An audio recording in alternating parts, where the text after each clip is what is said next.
A disturbing pattern is emerging that could change everything we know about celebrity deaths. The feds are allegedly investigating every death connected to Diddy, Kim Porter, Aaron Carter, and now Brittany Murphy's death from pneumonia in 2009, followed by her husband's death from the same condition just 5 months later. Wasn't coincidence. It was allegedly part of a plan to eliminate people with dirt on Diddy. As we examine these seemingly accidental deaths, one word keeps appearing: pneumonia. How does every celebrity who distances themselves from Diddy end up dying from the same rare condition? She was an actress with big potential. Then Brittany Murphy died young. Well, now a new HBO Max documentary is looking into the star's troubled final years. It's your first look at the blockbuster documentary that reveals new chilling information about the mysterious death of actress Brittany Murphy. I met this guy who's so totally amazing. The former It Girl, known for the films Clueless, 8 Mile, and for dating Ashton Kutcher, died in her home at age 32. Media and paparazzi surrounded the home that she shared with her husband, Simon Monjack. I'm a happy type person. I smile a lot. She's a Scorpio. What else do you need to know? I'm a double Scorpio. Double Scorpio. She evidently collapsed in the bathroom. Brittany Murphy was allegedly dating Ashton Kutcher while he was married to Demi Moore. Ashton told Diddy about this affair and his fears of getting caught. After Brittany finished filming Just Married with Ashton, he introduced her to Diddy. For years, Ashton and Brittany allegedly dated secretly until 2005, 2 years later. Brittany married Simon, who many considered a scam artist, around this time. Diddy started dating Cassie, then in 2009, weeks after Diddy's 40th birthday party. Brittany allegedly died of pneumonia. I've never seen a case where a young wife dies and 5 months later, a youngish husband dies, basically from the same underlying factors. Not only the same underlying factors, but even the couple's final hours alive are eerily similar.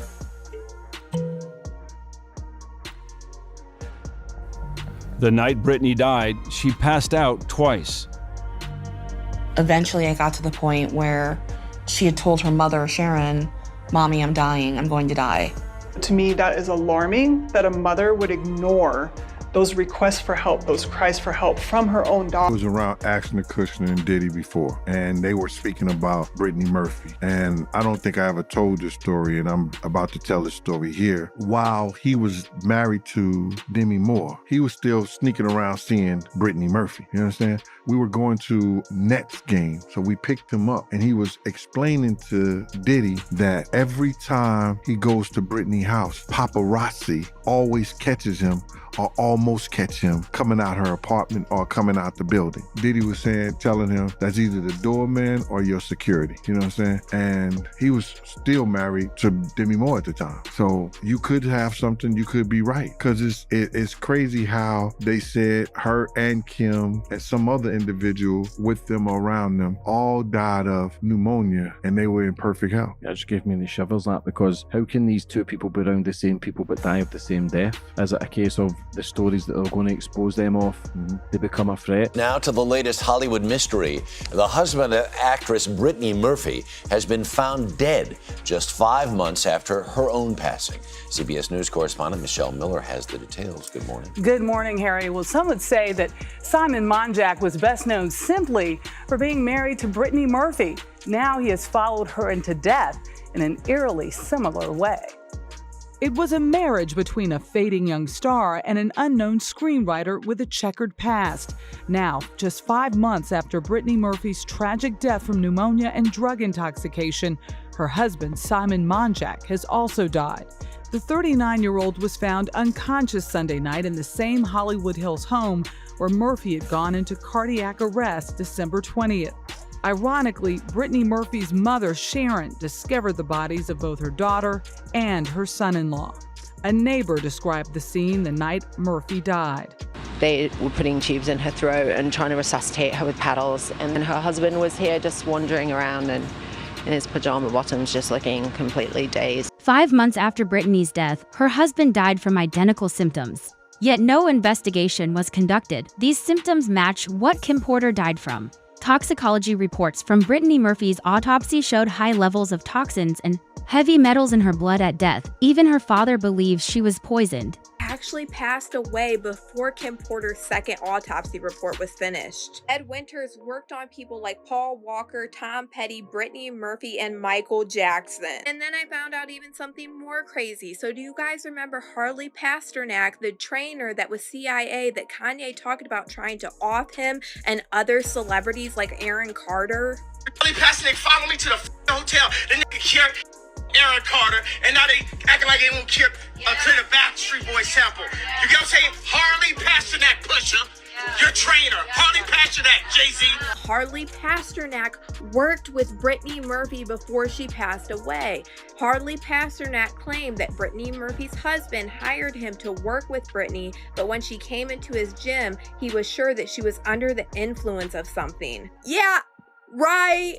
And what makes everything even worse is the fact that Brittany Murphy dated Ashton Kutcher around the same time that he was best friends with Diddy. And it's been alleged for years that before Brittany Murphy passed away, she was getting ready to expose SA that was happening in Hollywood. And we know even though Ashton Kutcher was friends with Diddy, he worked at an organization for these SA child and women victims. That was up until 2023, until Ashton Kutcher decided to resign from Thorne because he sent a letter in support of Danny Masterson, basically discrediting all of his victims and saying how much of a great guy he was. So a man for years that sat on a board trying to help women and children, that was also friends with someone like Diddy, was dating Brittany Murphy, and she was allegedly getting ready to expose the industry in some things that she knew.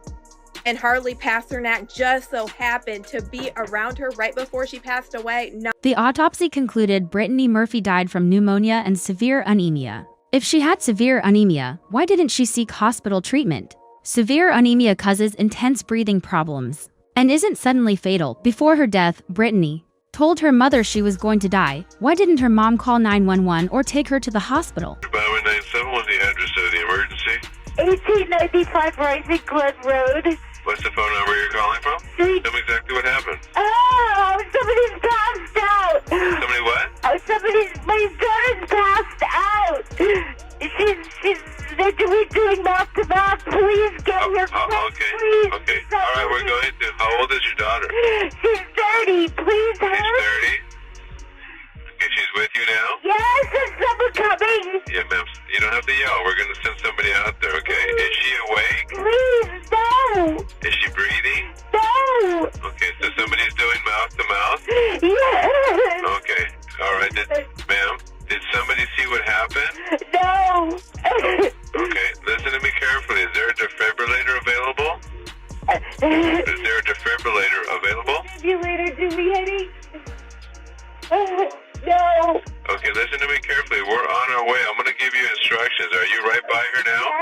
Yes. Are you right by her? Everyone who speaks out against Diddy meets an unfortunate end on Piers Morgan. Celebrity bodyguard Big Homie CC said he was threatened for speaking against Diddy. It's not coincidental that Kim Porter and Brittany Murphy both died from pneumonia. Horrible things are happening behind the scenes. Oh, do you think that Diddy killed Kim Porter? Absolutely. Why? Because of all the videotapes, because of the book, because of all the people she gave copies of her book to, or at least chapters, because of everything that she had on him, because of the tape that she used to blackmail him into a relationship and into a raise of him being sodomized by Andre Harrell. And I am not saying that allegedly, because I heard her and Kim Noor talking about it in the booth of the bathroom while snorting at the Kit Kat Club. Let me ask you a question. From your journalistic perspective, have you ever noticed how in this industry, people untimely meet their demise as soon as somebody else seems like they're having a problem? Have you ever seen that before? Well, there was, of course, the case of one of his other ex-girlfriends, Kim Porter, who died of pneumonia at a very young age. You just referenced your own situation with pneumonia that you believe was deliberate poisoning. Do you believe that may be what happened to her? Why are so many people coming down with pneumonia? Why is that happening to everybody? What is that about? Where have you ever seen this many cases of pneumonia associated with one situation. So, you know. There were rumors. I'm not saying. Well, I was going to mention on this that there have been rumors circulating online that Diddy may have poisoned Jamie Foxx, which caused his 2023 hospitalization. In his Netflix show, he compared Combs to the devil in revealing his near-death experience after a brain bleed and stroke. He said, I say this all the time. I saw the tunnel. I didn't see the light. It was hot in that tunnel. I thought, shit, have I gone to the wrong place? I looked up at the end of the tunnel and I thought I saw the devil saying, come on. Or was that Puffy? If Kim Porter and Brittany Murphy really had pneumonia, why didn't doctors find anything during checkups before their deaths, a week before dying? Kim was examined by top doctors who found nothing. Her autopsy noted they discovered no issues. How did Kim go from completely healthy to dying from serious pneumonia in less than a week? Dislocation of the anterior neck region, a small amount of blood was noted issuing from the right nair. A small amount of white frothy sputum was also noted issuing from the mouth. Oh, she had foam coming out of her mouth? What appeared to be a contusion was noted to the left upper arm. Multiple small red dots and what appeared to be a small contusion was noted to the right upper arm. What appeared to be small contusions were also noted to the bilateral posterior upper legs. Piercings were noted to the bilateral ears, implants were noted to the bilateral breasts, a vertical line of discoloration was noted extending from the upper abdomen to the groin region, the back was unremarkable, no other scars, marks, or apparent signs of trauma were noted. Rigor was noted to be a 3 throughout the body, lividity was fixed and appeared to be consistent with the decedent's position upon my arrival. Identification, decedent was positively identified as Kimberly Antoinette Porter. Next of kin, they notified the son and other family members. Decedent was not married. I spoke with Detective Patike at the scene and he confirmed this information. Organ tissue procurement was not addressed with the family. And autopsy notification, it says no exam notification was requested. According to Terrence Howard, Hollywood predators operate from shadows. They follow you, poison you, and plan your downfall without ever confronting you directly. What we're seeing isn't coincidence. It's a carefully executed plan to eliminate obstacles. Listen, before y'all talk about me, y'all need to talk to me.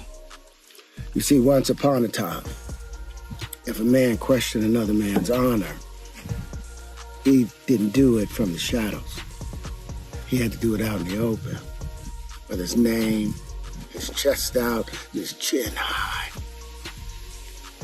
Not hiding behind a keyboard or tucked behind editing clips of fair use disclaimers. You see, citing Section 107 of the Copyright Act does not give you free rein to defame, misrepresent, or harm others' reputation. Fair use is not a shield for character assassination. So here's the simple truth. If you take my words, my image, my ideas, and twist them to feed your fear and inflate your ego, if you profit off of my name while calling me a liar, then be prepared to stand behind your accusations. Because in the old world, men didn't hide behind anything. When they spoke against someone, they had to speak it with their whole being. And if you're going to speak against me, then use the same courage that it took for me to say those truths.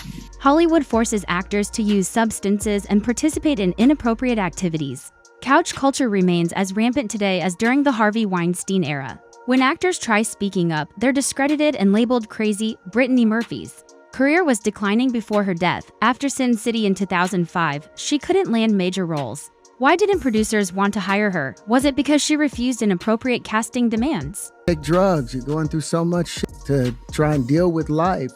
You are literally, it's an unhealthy space. And so eventually you're going to go too far. You know, who knows what happened to Philip? Who knows what he had to do in order to get to where he was at? There's a lot of things that people do that end up sitting and they can't get over it. And they got to keep getting high, hoping to get it out of their head. You know, but when you lose your man card, that's the only thing I can think of. You lose your damn man card. What is that? What do you mean by that? You give up your ability, your right to being a man. A man don't take it, a man gives it. So when you give up that man card, you don't get that back. Are you saying what I think you're saying? No, I'm saying what I'm saying. You don't get that back. You come into this world as a man one time.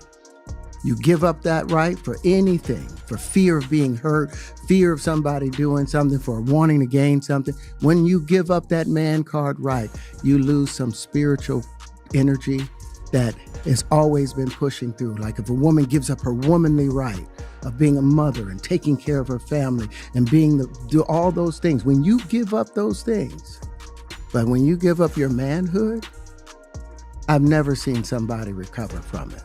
That was all the people that went to the puffy parties. That was all the people that did all those things thinking that there was never going to be a consequence for what they were doing. Got punked out and pimped out by some greater desire. You shouldn't have a greater desire than being a man. So I believe that's a big problem with a lot of the actors out there because they get fluid. And next thing you know, once you go fluid, it's gone. You don't have any foundation to pull yourself back from. So maintain your man card. Oscar-nominated actor Terrence Howard left the film industry because he knew what happens behind closed doors. Inappropriate casting and favors built this industry, and Diddy's arrest proves this. On Patrick Bet-David's podcast, Howard revealed he turned down major career roles to protect his integrity. Diddy wanted favors from Terrence, but Terrence had principles. I get it. So you see some guys struggling with that. You see Bieber struggling with that. You see some of these guys struggling with that. They can't get it out of their head. They can't get it out of their head. The things that they did, no matter how they did it, whether they were drunk or high or whatever, you gave up your man card. You need therapy. And that's the thing that hurts them the most. And so they end up on drugs, end up every way to try and get rid of any principles there are. And that's what the business does. And the women that trade their bodies to go and get the role, they get to the point where they have their Oscar, they have their money, but they don't have their dream. They don't have the soul that they started with. So it's like achieving don't mean anything. If I get all the Nobel Prizes from doing all of this, but in the process I have to trade out all of my integrity to do it so that they can stay in place, what benefit is that if I lose my integrity? You got to go in as a principal. And what we were brought in here as men. We produce 1,500 sperm per heartbeat for a reason, because the aggression is necessary. You don't trade that in, no matter what. Investigations into Kim Porter's and Brittany Murphy's deaths never revealed anything. Because evidence against Diddy mysteriously disappears. Police accidentally lose evidence every time. Fingerprints from Kid Cudi's car linking Diddy to arson were allegedly destroyed in an accident. Is adjourned today in the trafficking and racketeering trial of Sean Diddy Combs. Today, the defense requested a mistrial following testimony from an LA arson investigator, but the judge denied the request. ABC's Rena Roy has the latest. A mistrial request denied in the federal criminal trial of Sean Diddy Combs. His defense team accusing the government of prosecutorial misconduct during the testimony of a Los Angeles arson investigator who spoke about fingerprints that were lifted from the front door of rapper Kid Cudi's home as part of an investigation into a break-in there in 2011.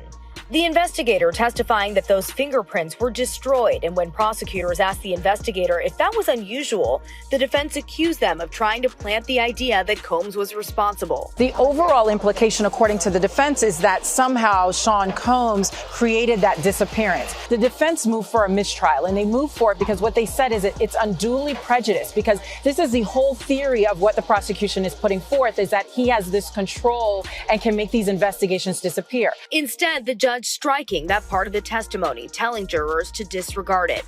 Right before, the jury heard from a police officer who responded to that break-in, testifying that he saw a black Escalade leaving the scene with plates registered to Combs' company Bad Boy Productions. The arson investigator also testifying about another incident at Kid Cudi's home in 2012 when his Porsche was set on fire. He testified about the smoke and fire damage in these photos that were shown to the jury and said he determined the fire was targeted and started with a Molotov cocktail. Kid Cudi last week testified he believed Combs was responsible for both incidents after finding out he was dating Cassie. This case is the first time in decades that actual evidence against Diddy has been collected and presented in court. Photos from Diddy's room on rest day show the illegal activities were still happening even after raids on his Miami mansion. Also tonight, our first look inside Combs' Miami mansion, the day federal agents busted the gate open last year to raid it. A federal agent testifying about the evidence, guns and ammo seized from Diddy's home that were found near alleged freak-off supplies, which included dozens of bottles of baby oil and boxes of platform heels, bondage restraints, and bundles of rope. Also photographed as evidence that day, motivational messages on Combs' bathroom mirror that included "You a legend" and "Upward motion," and drugs. Lots of drugs, including ones found in plastic bags inside a Gucci bag, and orange tablets with the Tesla logo that tested positive for Got new exhibits today. Take a look at these photos that prosecutors have just released. They're pictures of Diddy's former girlfriend, Cassie Ventura, with what she says are bruises on her back and legs, which you can see here, and also a gash above her eye. Also released today, some pictures from when Diddy was arrested in September of last year at the Park Hyatt Hotel in New York. And a special agent with Homeland Security testified last week that some of the items found included baby oil, drugs, these pink packets of ketamine. There's also this image of a knife wedged in a door. Now, Combs, we aren't sure if he's going to be taking a stand in his own defense, but he denies all of the allegations against him. But will all of these witnesses really prove the government's charges that he was running this criminal empire and that he's guilty of? Diddy would record inappropriate tapes and use them to blackmail female employees. Mia, one of the victims testifying in Diddy's trial, presented evidence that she was being blackmailed by Diddy. Victim number 2 is saying that she was blackmailed with freak-off videos just like Cassie Ventura. And I've seen a lot of people wondering, are the freak-off tapes going to be played in court for the jury to see? And yes, they actually are. The government is still fighting right now to make sure that these freak-off tapes, when they're played in court, are only going to be for the jury's eyes. They dropped some very interesting information today about these tapes and saying that victim number 2 has proof that she was allegedly blackmailed with these freak-off tapes. In this motion, the government is asking the judge to make sure that people from the press are not able to be in this courtroom when these freak-off videos are played, because they are saying that they are blackmail and they are very explicit videos. Now, the government talked about how Cassie Ventura said that Diddy would record these videos on multiple different encounters and then tell her that he would release these tapes against her, and she found it humiliating and disgusting, and she wanted them deleted off the devices. Now, the government is saying Diddy victim number 2, who is going by the pseudonym of Jane, will provide a similar testimony to that of Cassie Ventura's, stating that she did not want to participate in the freak-offs and that she was terrified of anyone seeing the recordings of her engaging in these activities. And the government expects to offer text messages that Jane sent to the defendant's chief of staff on December 28th of 2023. And the chief of staff at the time would be Christina Korn, and she stated, "Diddy just threatened me about my tapes and that he has me on 2 phones. He said he would expose me and send them to another person." And then she proceeded to write another text message to Christina Korn, but right now this information is blacked out and it looks pretty long compared to the last text message that they reference. The government says that these text messages confirm Jane's views of the recordings of her encounters during the freak-offs with the same level of honor as Cassie Ventura.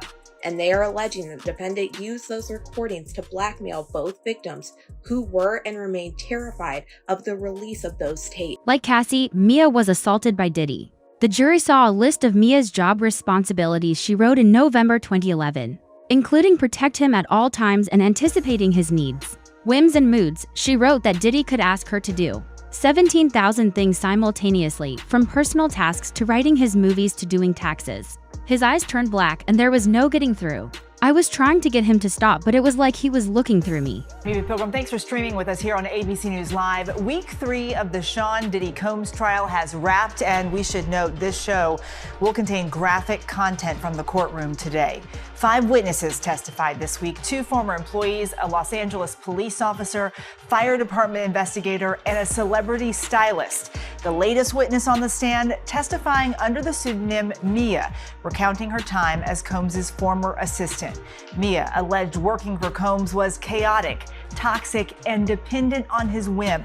She told the jury she feared she couldn't tell him no, testifying, "I felt I had to. I obeyed Puff's orders."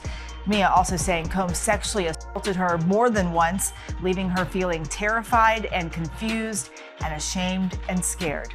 Combs has pleaded not guilty to all charges. His defense team says any sexual encounters were consensual. If convicted, Combs faces the possibility of life in prison. One of the male workers at Diddy's parties, called the Punisher, testified in the trial. He described 8 to 12 encounters with Cassie while Diddy watched and directed how to treat her. According to testimony, Cassie would wince or sigh at Diddy's suggestions, absolutely horrifying. Up on the stand after Cassie's mom stepped down, a man who goes by the name, wait for it, the Punisher.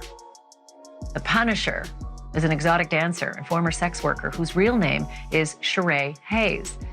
Mr. Hayes told the jury that he got his nickname playing basketball, but his photos, they seem to tell a different story for why he may be using that name today. Ooh, kind of safe for work, almost not safe for work. I wouldn't put it up at work, but that's the Punisher, y'all.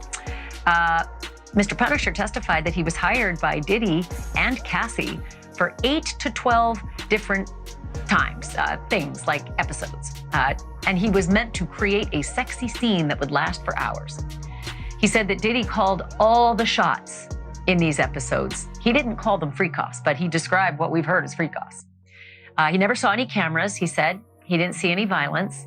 And he said, although Cassie would sometimes wince or sigh at some of the sex directions that came from Diddy, he said it didn't seem as though Cassie was there against her will.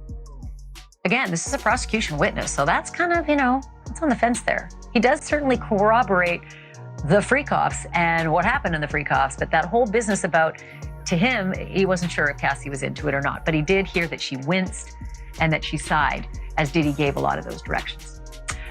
By the way, the Punisher also said that he never saw Diddy take drugs, never saw that he seemed drunk or high, which is exactly what prosecutors are trying to show, that this was not just an out-of-control, party of an enlisted megastar, but instead was a clear-eyed criminal enterprise. The inappropriate casting, illegal parties, and cover-ups are all part of a system protecting predators and destroying anyone who steps out of line. As the Diddy case unfolds and more victims speak up, the question isn't if the truth will emerge. It's how many victims it will take before someone finally listens. Stay safe, stay aware, and never stop asking questions.